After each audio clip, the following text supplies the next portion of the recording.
Share work I did. Hi, I'm Spencer Krieger, and I'm excited to share work I did with my PhD advisor, John Kasesioglu, titled Computing Optimal Factories in Metabolic Networks with Negative Regulation. Factories are a representation of pathways which are a collection of biochemical or physical reactions that culminate in a specific response. A simple example is the insulin pathway, which results in the storage of blood glucose in the cell. First, insulin docks over here on the right in the insulin receptor, which causes a cascade of internal reactions, here notated by 2, opening the glucose transporter, notated by 3. This allows glucose from the bloodstream into the cell, where it can be stored as glycogen or converted into fatty acids, as shown by the reactions labeled 4, 5, and 6.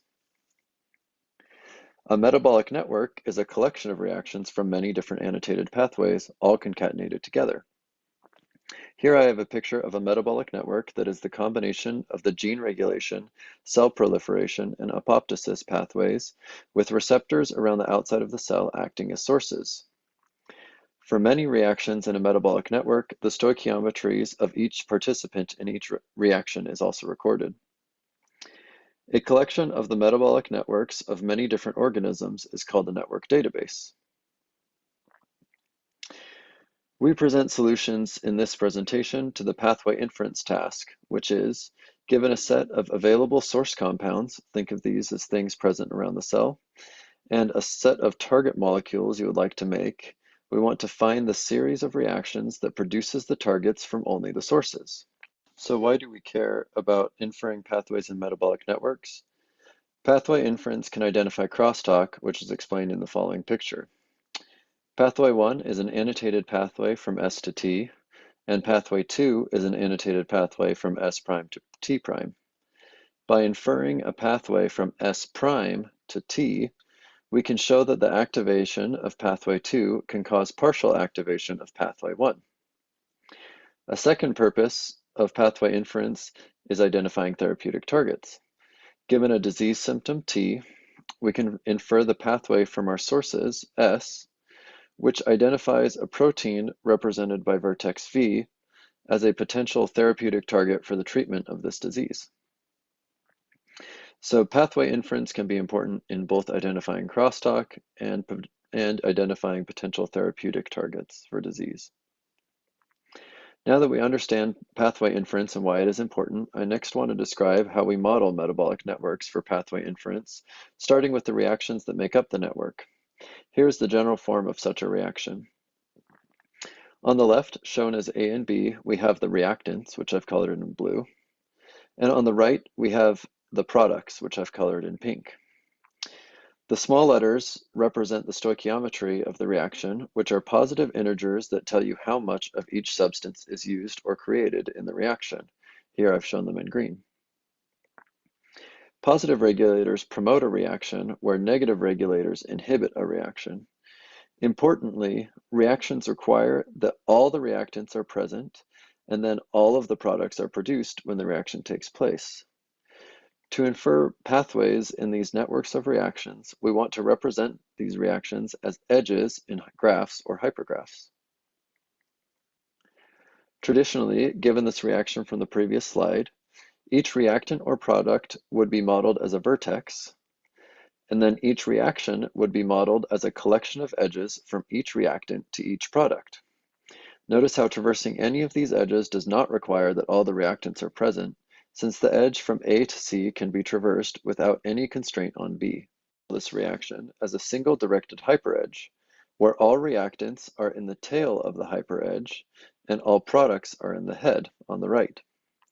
Notice how now hyperedge E can only be traversed when all of the reactants are present and all of the products are reached or produced upon the traversal of the hyperedge. I now want to introduce the idea of metabolic factories, which are a hypergraph model for pathways, which specify a flux for each reaction in the network. Flux is the relative usage of a reaction in a metabolic network and is represented by a non-negative real value for each reaction. All intermediate metabolites, which are not sources or targets, must either satisfy conservation, which here you want the influx to equal the outflux, which is the total flux on incoming edges equaling the total flux on outgoing edges, or you like intermediate metabolites to satisfy accumulation, where the flux in is at least the flux out, which captures that the intermediate metabolite is not depleted. Factory specifies a flux on each reaction in the network that produces all targets from sources and satisfies either conservation or accumulation for all intermediate metabolites. Last notion that I want to introduce is negative regulation. So this picture here shows one of the ways that negative regulators can inhibit reactions. The top row shows the reaction proceeding normally, with the substrate binding in the active site and then the products being released. The bottom row shows the inhibitor blocking the active site, stopping the reaction from occurring. Prior pathway models have not considered negative regulation, which we consider for the first time. To preview our contributions, in our paper we introduced the new problem of finding a factory from sources to targets using the fewest possible reactions, and we proved that the problem is NP-complete or computationally difficult. We handle negative regulation for the first time in pathway inference, considering direct and indirect effects. Our approach based on mixed integer linear programming finds optimal factories remarkably fast, with a median runtime of only 3 seconds, even including the first and second order effects of negative regulation.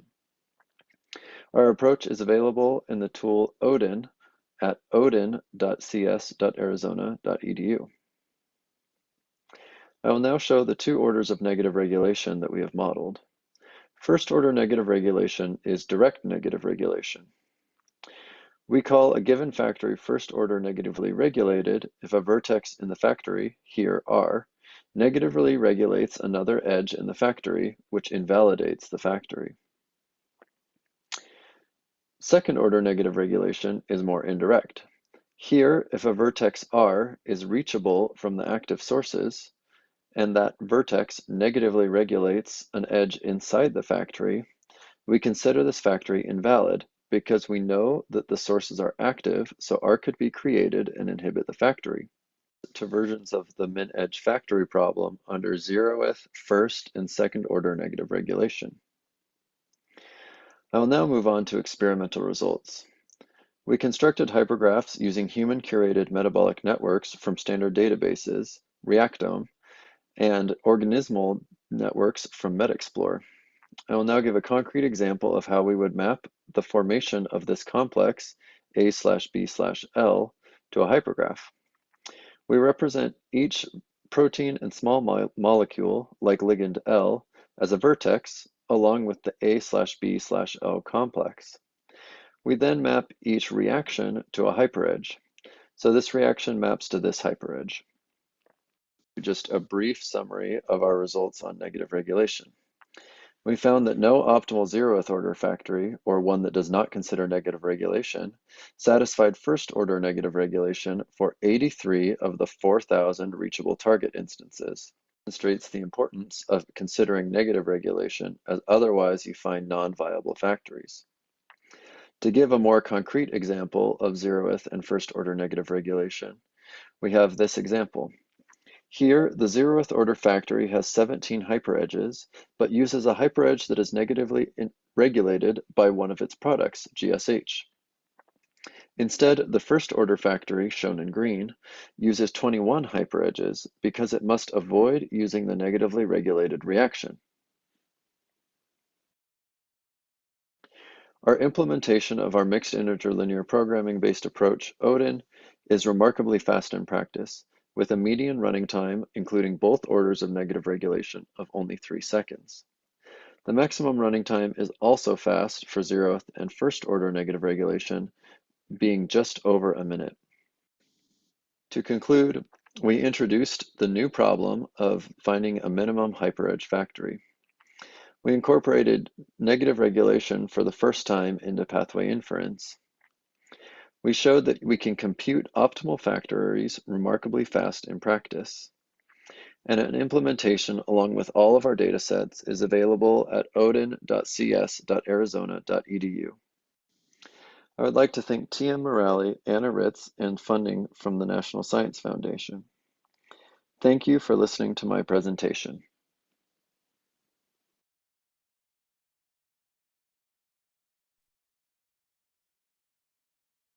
Spencer, thank you so much for this nice presentation.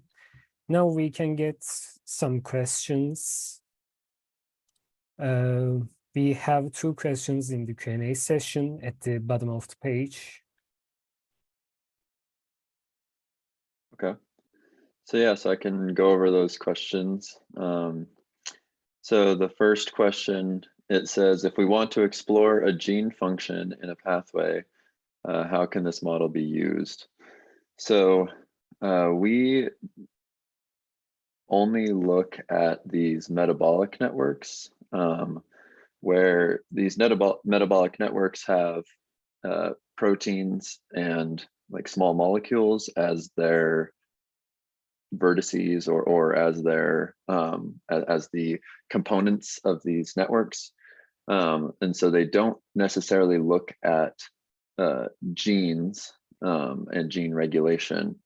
So if you wanted to use a hyperpath model for gene regulation, you could, but I don't exactly know. I don't exactly know how gene regulation networks would take advantage of this multi-way kind of relationship that hypergraphs have. So a second question is, how did I come up with the name Odin? Well, so I have actually published a couple of other tools on hypergraphs and finding pathways using hypergraphs, and I named them Munin and Hugin, which are Odin's ravens. And so I named this one Odin. And then the third question is, do you infer only the topology of hypergraphs or also their dynamics? So really, we only look at the, so it's kind of interesting because a factory doesn't really have a hypergraph theoretic, like topological definition. Really, it's a definition based off of flux, which is this relative amount of each hyperedge that's or reaction that's being used. And you can think of like all of these reactions that have flux on them as happening simultaneously. And it's not really like a graph theoretical definition. It's a definition based off of the flux on reactions. So as far as but as far as dynamics, no. I mean, we just find what is the minimum hyperedge factory, and we don't really consider kind of anything that could be happening within the system.